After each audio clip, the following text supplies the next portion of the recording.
Agora a gente vai falar da nuca, o osso occipital. Então esse osso aqui atrás, ó, chamado de osso occipital, o osso da nuca, ele está relacionado ao que nós chamamos de medo na nuca.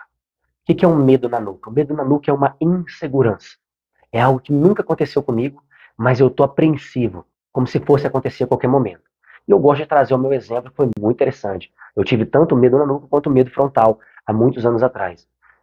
Se não me engano, em 2015, eu fui viajar para Goiás. Eu sou natural de Goiás. Se você já assistiu às aulas anteriores, eu já falei qual é a cidade que eu nasci, né?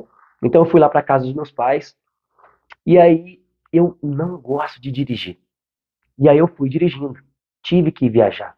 Eu queria ver meus pais, tudo, queria passar o Réveillon com eles, com a minha família, fui com a minha esposa. E eu não queria ir dirigindo. E aí, nesse momento, eu começo a vivenciar um estresse de medo na nuca. Por quê? Porque como estava eu e minha esposa, a gente saiu cedo e são mais de 14, entre 14 e 16 horas de viagem. E eu queria ir direto. Eu comecei, além de não gostar de dirigir, fui dirigir à noite. E esse foi a minha maior insegurança. Eu comecei a sentir uma pressão na nuca, que é o que acontece quando eu estou vivenciando a fase ativa do estresse. Senti dor na nuca, dor no fundo do olho, pois os olhos eles estão conectados com a região da nuca.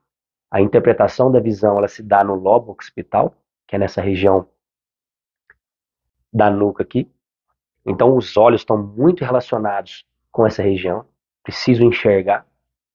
Além disso, eu também vivenciei o medo frontal, porque eu queria enxergar tudo a todo momento para eu prever um acidente e conseguir chegar são e salvo. E automaticamente teve um momento que foi o ápice ali, que para quem já foi para o lado de Goiás, para o estado de Goiás, lá é muito reto. E tinha assim algumas ondulações, mas é sempre reto, reto que você perde de vista. E aí eu estava dirigindo e de repente quando eu desci, subi assim, tinha uma bifurcação com três caminhos. Para eu ir reto, eu tinha que fazer uma leve curva à direita e continuar reto. Tinha um retorno à esquerda e um retorno à direita, mais amplo assim.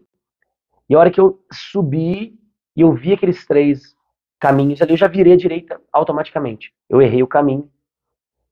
E aí, qual foi o problema? Não foi eu errar o caminho, porque depois eu consegui fazer um retorno e voltar e tudo bem. Mas se eu viro à esquerda, aquele retorno era tão fechado que eu teria capotado o carro. Então ali ficava reativando o tempo inteiro a minha insegurança. Porque no escuro eu não consigo enxergar. Então me gera mais insegurança ainda, mais medo na nuca ainda.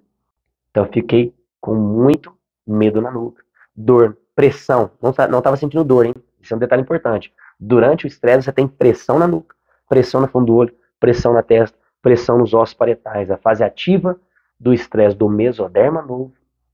Hoje eu não vou falar sobre ectoderma, que é um outro tipo de dor que também tem a ver com enxaqueca, é diferente, tá? Hoje eu vou falar sobre a impotência intelectual, a audiodorização, a inaptidão que envolve seu intelecto, suas ideias, tá? De modo geral é isso. Medo na nuca, eu me sentia impotente em dirigir, não queria dirigir, me sentia inseguro. Isso causa dor na nuca, isso causa dor no fundo do olho.